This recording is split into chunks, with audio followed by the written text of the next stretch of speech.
교재 92페이지를 제가 읽겠습니다. 전도자는 청년들에게 노년이 되고 다시 흙으로 돌아가는 인생의 이치를 말합니다.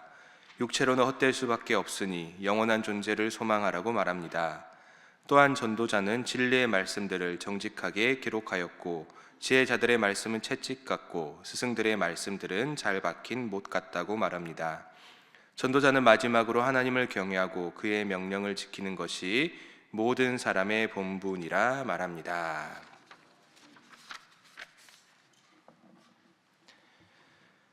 전도서는 총 12장으로 이루어진 하나님의 말씀입니다. 이 전도서는 결말로 향해 가면서 특히 10장에서 전통적 지혜를 비트는 세상의 여러 일들에 대해 설명을 합니다. 예를 들어 전통적 지혜는 열심히 일하라고 합니다. 하지만 세상을 바라보니 어떻습니까? 열심히 일한 사람이 해를 당하기도 하고 게으른 사람이 오히려 부자가 되기도 합니다. 이처럼 세상은 참 불확실한 곳입니다. 이 불확실함이 11장 5절에 잘 나타납니다. 잠시 11장 5절을 보겠습니다. 11장 5절입니다. 바람의 길이 어떠함과 아이벤 자의 태에서 뼈가 어떻게 자라는지를 내가 알지 못함 같이 만사를 성취하시는 하나님의 일을 내가 알지 못하느니라. 참 동의가 되는 말씀입니다. 세상의 일들은 우리가 알 수 없는 일투성이입니다. 그렇다면 우리는 어떻게 해야 할까요? 모든 것을 모르니까 그냥 두 손 놓고 있기만 하면 되는 걸까? 11장 6절을 보겠습니다. 너는 아침에 씨를 뿌리고 저녁에도 손을 놓지 말라. 이것이 잘 될는지 저것이 잘 될는지 혹 둘이 다 잘 될는지 알지 못함이니라. 아멘. 놀랍게도 전도자는 그럼에도 불구하고 열심히 일하라고 합니다. 인생의 불확실성이 게으름의 근거가 되는 것이 아니라 오히려 성실의 근거가 됩니다. 전통적 지혜의 입장으로 다시 돌아간 전도자입니다. 그리고 전도자는 이제 전도서를 통틀어 마지막 권면을 합니다. 그 마지막 권면이 11장 7절입니다. 우리 11장 7절을 다 같이 읽어보겠습니다. 11장 7절입니다. 시작. 빛은 실로 아름다운 것이라 눈으로 해를 보는 것이 즐거운 일이로다. 아멘. 이 세상을 그렇게도 시니컬하게 바라보던 전도자가 놀랍게도 세상의 아름다움을 노래합니다. 여러분, 분명 우리의 삶은 불확실하고 이해할 수 없는 고통으로 가득 차 있습니다.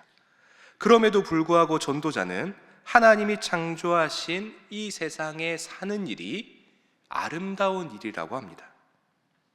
그렇다면 전도자는 어떻게 했기에 이 창조 세계를 암울한 곳이 아니라 아름다운 곳으로 인식할 수 있었을까요? 그게 바로 미친 11장 8절에 나옵니다. 8절을 제가 한번 읽어보겠습니다. 사람이 여러 해를 살면 항상 어떻게 하라? 즐거워할지로다. 그러나 캄캄한 날들이 많으리니 그 날들을 어떻게 하라? 생각할지로다. 아멘. 세상을 긍정하는 두 가지 비법은 첫 번째가 즐거워하는 것입니다. 즐거워하라. 그리고 두 번째 비법이 생각하는 것, 원어로 기억하다입니다. 세상이 암울한 곳이 아니라 아름다운 곳으로 바라봐야 하는데 그 비법이 두 가지입니다. 첫 번째는 즐거워하는 것이고 두 번째는 기억하는 것입니다. 먼저 첫 번째 비법인 즐거워함과 관련된 말씀이 11장 9절에서 10절까지 나옵니다. 그리고 두 번째 비법인 기억하다와 연관된 말씀이 12장 1절에서 7절까지 나옵니다. 먼저 즐거워함에 대해 보겠습니다. 11장 9절입니다. 청년이여 내 어린 때를 즐거워하며 내 청년의 날들을 마음에 기뻐하여 마음에 원하는 길들과 내 눈이 보는 대로 행하라. 그러나 하나님이 이 모든 일로 말미암아 너를 심판하실 줄 알라. 아멘. 오늘 본문에 나오는 전도자는 온 인생의 가치관을 정립할 시기인 청년의 때에 말합니다. 청년에만 관심이 있는 게 아니라 온 인생의 가치관을 보통 청년 때에 정하니까 청년 때를 말하는 겁니다. 즉, 전도자는 모든 인생에 관심이 있는 겁니다. 내 청년의 날들을 마음에 기뻐하라. 기뻐하다. 원어의 뜻은 즐겨하다, 옳게 여기다입니다. 쉽게 말해서 내가 좋아하는 거 하고 너가 옳다고 생각하는 대로 살라는 겁니다. 이게 인생을 긍정하는 첫 번째 비법입니다. 내가 옳다고 생각하는 대로 너 마음대로 살아라. 이게 첫 번째 비법입니다. 단 조심해야 할 점이 있습니다. 9절 마지막을 보십시오. 그러나 하나님이 이 모든 일로 말미암아 너를 심판하실 줄 알라. 내가 옳다고 생각하는 대로 살되 방종은 하지 말라는 말씀입니다. 여러분, 세상을 아름답게 바라보고 싶습니까? 그렇게 살고 싶으십니까? 그렇다면 하고 싶은 걸 하십시오. 너무 참지 마시기 바랍니다.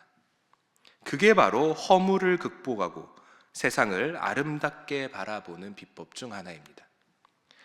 자, 이제 전도자가 세상을 극복하는 두 번째 비법에 대해 설명합니다. 우리 12장 1절을 다 같이 한번 읽어보겠습니다. 12장 1절입니다. 시작. 청년의 때 너의 창조주를 기억하라. 곧 공고한 날이 이르기 전에 나는 아무 낙이 없다고 할 해들이 가깝기 전에. 아멘. 여러분, 세상을 아름답게 바라보기 위해서는 우리는 하나님을 기억해야만 합니다. 하나님을 기억하라. 그런데 전도자는 단순히 하나님을 기억하라고만 하지 않습니다. 무엇 전에 기억하라고 합니다. 즉, 기억의 시기에 대해 말하는 겁니다. 오늘 본문에서 전도자는 총 3가지 시기를 말하는데요. 첫 번째 시기가 1절 후반에 나옵니다. 1절 후반을 보십시오. 곧 공고한 날이 이르기 전에 나는 아무 낙이 없다고 할 해들이 가깝기 전에. 다들 짐작하실 시기입니다. 이때가 언제입니까? 보통 나이가 들수록, 노년에 가까울수록 근심이 쌓이고 나이가 들수록 낙이 없어집니다. 이때쯤 되면 이미 굳은 가치관이 자리 잡기 마련입니다. 그래서 전도자는 그 시기가 오기 전에 여호와를 기억하는 것이 좋다라고 말하는 겁니다. 여러분, 자녀 세대를 걱정하며 거창하게 말할 필요가 없습니다. 한마디만 하시면 됩니다. 하나님을 기억해라. 이 한마디면 충분합니다. 하나님을 기억해라. 이 세상에 하나님이 계신다는 사실을 기억해야 하지만 삶의 의문이 생기고 풀 수 없는 문제가 생길 때 세상을 긍정하며 버틸 수 있습니다. 여기서 첫 번째 기도 제목입니다. 하나님을 기억하게 하소서입니다. 하나님을 기억하게 하소서. 이제 전도자는 두 번째 기억의 시기에 대해 설명합니다. 12장 2절을 보겠습니다. 해와 빛과 달과 별들이 어둡기 전에 비 뒤에 구름이 다시 일어나기 전에 그리하라. 아멘. 해와 빛과 달과 별들, 이 4가지 것들은 하나님의 창조를 상징합니다. 그런데 그 창조가 어두워지고 있다라고 합니다. 그리고 구름이 다시 일어난다라고 합니다. 종말의 상징입니다. 에스겔을 살펴보면 심판의 때에 구름이 몰려온다라고 합니다. 앞서 1절에서 우리는 노년의 시기만을 바라봤습니다. 그런데 전도자는 노년의 시기, 즉 노년의 죽음보다 훨씬 더 큰 무언가를 염두에 두고 있는 것처럼 보입니다. 즉, 한 인간의 죽음보다 더 큰 무언가가 오기 전에 여호와를 기억하라고 말하는 겁니다. 과연 전도자는 무엇을 말하고 싶은 걸까요? 다음에 이어지는 절들을 천천히 읽어보면 전도자가 무엇을 말하는지 조금씩 이해할 수 있게 됩니다. 우리 3절을 한번 보겠습니다. 그런 날에는 집을 지키는 자들이 떨 것이며 힘 있는 자들이 구부러질 것이며 맷돌질하는 자들이 적음으로 그칠 것이며 창들로 내다보는 자가 어두워질 것이며. 아멘. 2절이 묘사하는 날, 즉 그런 날에는 어떻게 됩니까? 집을 지키는 자들, 시종들입니다. 시종들이 떨 것이다 라고 합니다. 그리고 그 시종이 있는 집, 그 집의 주인인 힘 있는 자들이 구부러진다 라고 합니다. 그리고 맷돌질하는 자들, 방앗간에서 일하는 사람들입니다. 이들이 적어서 방앗간이 멈춘다 라고 합니다. 방앗간이 멈추면 곡식을 만들 수가 없는데, 너무 중요한 시설인데 이들은 과연 어디에 있을까요? 그리고 그나마 남은 소수의 사람들이 창밖을 어둡게 바라보고 있다라고 합니다. 그리고 4절을 한번 보십시오. 길거리 문들이 닫혀질 것이며 맷돌 소리가 적어질 것이며 새 소리로 말미암아 일어날 것이며 음악하는 여자들은 다 쇠하여질 것이며. 길거리 문들이 닫혀질 것이다. 길거리 문들이 뭐냐 하면 성읍의 중심으로 들어가는 문들입니다. 성읍의 중심으로 가려면 문을 지나야 하는데 그 문들이 오늘 본문에 나오는 문들입니다. 보통 이 문을 지나면 시장과 법정이 있습니다. 성읍의 핵심 시설입니다. 시장이 있어야 성읍이 돌아가고 법정이 있어야 성읍이 버틸 수 있는 겁니다. 그곳으로 가려면 길거리 문들을 지나야 하는 겁니다. 그런데 이곳으로 들어가는 그토록 중요한 그 문들이 닫힐 것이다 라고 합니다. 그리고 맷돌 소리가 적어진다 라고 합니다. 앞에서 나왔듯이 시장에서 팔 식량을 만드는 곳인 방앗간의 소리가 줄어든 겁니다. 그리고 늘어나는 소리라곤 시체를 뜯어먹는 새들의 불길한 울음소리입니다. 요즘으로 치면 하늘에서 까마귀가 우는 겁니다. 시체를 뜯어먹기 위해 하늘 위에서 뱅글뱅글 돌고 있는 겁니다. 그리고 5절 초반을 보십시오. 또한 그런 자들은 높은 곳을 두려워할 것이며 길에서는 놀랄 것이며 살구나무가 꽃이 필 것이며 메뚜기도 짐이 될 것이며 정욕이 그치리니. 사람들이 4절에 나온 그 새들이 자신을 뜯어먹을까 봐 하늘, 즉 높은 곳을 바라보며 두려워하고 있는 겁니다. 그리고 거리에 살구나무가 꽃이 폈다라고 합니다. 예레미야 1장에 심판의 상징으로 쓰이는 살구나무가 떠오르는 장면인 겁니다. 거기에 메뚜기가 짐이 되며 정욕이 그친다라고 합니다. 보통 짐은 무겁기 마련입니다. 그래서 짐을 메면 걸음걸이가 느려지기 마련입니다. 그런데 메뚜기가 보통은 빠르게 뛰는데 짐을 맨 것처럼 메뚜기가 느릿느릿하게 뛰고 있다는 겁니다. 그리고 거기에 사람이라면 당연히 가지고 있을 정욕이 그친다라고 합니다. 마치 본래 지니고 있는 자연의 기운들이 점점 빠져나가는 것처럼 보입니다. 여러분, 2절부터 나오는 이 묘사들이 다 무엇을 말하고 있을까요? 5절 후반을 한번 보십시오. 정욕이 그치리니 이는 사람이 자기의 영원한 집으로 돌아가고 조문객들이 거리로 왕래하게 됨이니라. 죽음입니다. 한 성읍이 죽어가고 있는 것입니다. 여러분, 전도자는 죽음이 성읍에 들이닥치기 전에 여호와를 기억하라고 합니다. 이게 바로 전도자가 말하는 두 번째 시기입니다. 첫 번째 시기가 한 개인의 종말이라면 두 번째 시기는 한 성읍, 한 사회의 종말입니다. 그리고 세 번째 시기가 6절에서 7절에 걸쳐 나옵니다. 먼저 6절을 보겠습니다. 은줄이 풀리고 금그릇이 깨지고 항아리가 샘 곁에서 깨지고 바퀴가 우물 위에서 깨지고. 은줄은 보통 구약에서 인생을 뜻하곤 합니다. 우리의 삶이 은줄인 겁니다. 그런데 그것이 풀린다라고 합니다. 마치 삶의 끈이 떨어지는 것만 같은 심상입니다. 그리고 물 깃는 항아리가 안타깝게 샘 곁에서 깨진다라고 합니다. 그리고 물 깃는 데 쓰이는 바퀴, 도르래입니다. 우물에서 물을 퍼려면 도르래가 있어야겠죠. 그 도르래가 깨진다라고 합니다. 사람의 생존에 필요한 물이 없어지는 장면입니다. 이 또한 죽음이 떠오르는 모습입니다. 우리 마지막으로 7절을 한번 다 같이 읽어보겠습니다. 7절입니다. 시작.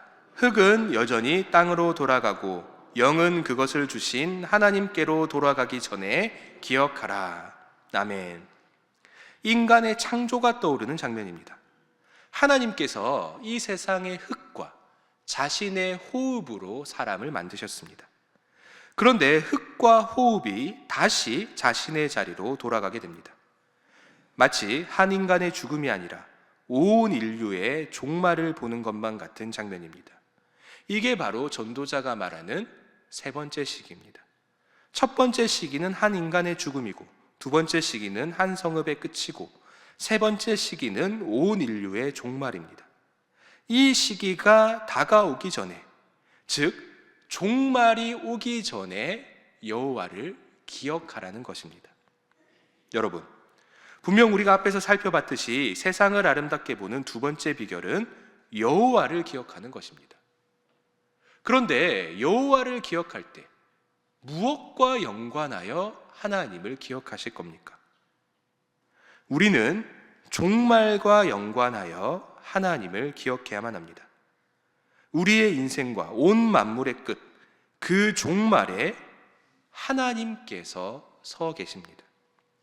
우리는 결국 종말을 맞이할 것이고 하나님께로 돌아가게 될 것입니다. 즉, 우리의 결말이 정해져 있는 것입니다. 그리고 그 결말은 죽음인 것입니다.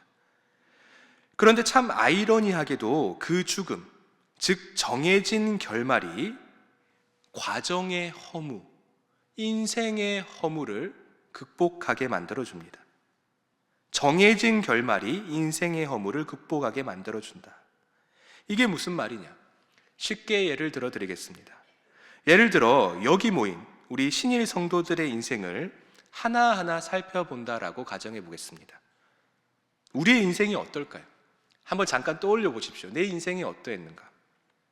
아마 온갖 사연과 말로 설명할 수 없는 여러 슬픈 일들이 있을 겁니다. 그런데 왜 우리가 허무에 빠지지 않고 지금 이 순간, 지금 이 자리에 나와 있습니까? 이유는 하나입니다. 우리가 허무하게 죽는다 하더라도, 아무것도 이루지 못하고 쓰러진다 하더라도 결국 예수님께서 다시 오실 것이고, 다시 오신 그 순간 하나님께서 우리를 일으켜 세워주실 것을 믿기 때문입니다. 여러분, 우리는 우리의 인생의 과정을 알 수도 없고 설명할 수도 없습니다. 그럼에도 불구하고 우리는 우리의 결말을 알고 있습니다. 결국 이 세상에 하나님이 말씀하신 대로 종말이 올 것이고, 그 종말의 순간 우리는 하나님께로 돌아갈 것입니다. 그게 바로 우리의 희망이고, 그게 바로 지금을 살아내는 힘이 되는 것입니다.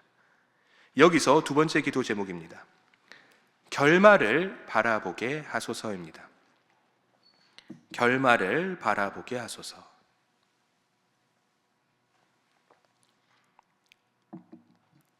결말을 바라보게 하소서. 이제 말씀을 맺겠습니다.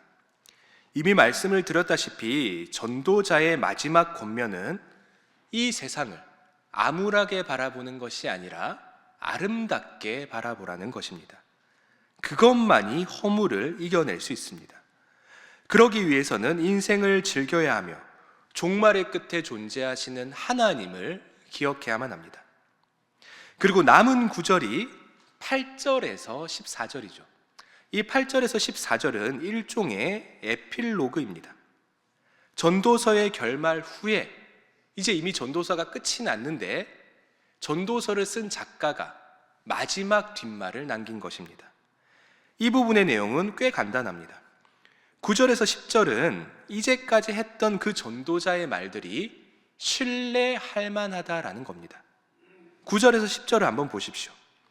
전도자는 지혜자이어서 여전히 백성에게 지식을 가르쳤고 또 깊이 생각하고 연구하여 잠언을 많이 지었으며 전도자는 힘써 아름다운 말들을 구하였나니 진리의 말씀들을 정직하게 기록하였느니라. 전도자의 말이 신뢰할 만하다라는 겁니다. 그리고 11절은 이제까지 우리가 의심해 왔던 그 전통적 지혜들을 무시하지 말고 잘 따르라는 말씀입니다. 11절을 한번 보십시오. 지혜자들의 말씀들은 찌르는 채찍들 같고 회중의 스승들의 말씀들은 잘 박힌 못 같으니 다 한 목자가 주신 바이라. 하나님이 주신 말씀이니까 전통적 지혜를 무시하지 말고 그대로 잘 따르라는 말씀인 겁니다. 그러면 우리는 무엇을 조심해야 할까요? 12절은 뭔가 있어 보이는 것들, 즉 지혜에 반대하는 것들을 경계하고 조심하라라는 겁니다.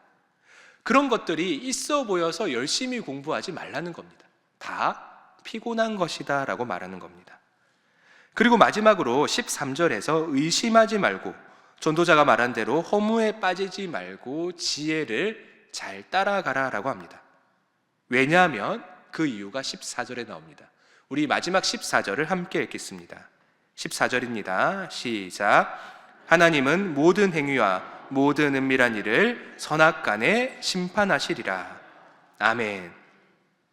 우리가 이해할 수 없다 하더라도 온 만물의 뒤에서 하나님께서 섭리하고 계시고, 그리고 우리의 은밀한 일조차 하나님께서 선악간에 심판하실 것이기 때문입니다. 제발 전도자의 말대로 인생을 즐기며 하나님을 기억하여 이 세상을 아름답게 바라보는 우리 모두가 되길 진심으로 소망합니다. 이제 오늘 말씀을 놓고 기도하겠습니다. 첫 번째 기도 제목은 하나님을 기억하게 하소서입니다. 그리고 두 번째 기도 제목은 결말을 바라보게 하소서입니다. 그리고 마지막 세 번째 기도 제목은 안식월을 보내시고 곧 복귀하실 위임 목사님을 강건케 하소서입니다. 이 기도 제목들을 놓고 우리 다 같이 기도하겠습니다. 주여 믿습니다. 주여 믿습니다. 주여 믿습니다.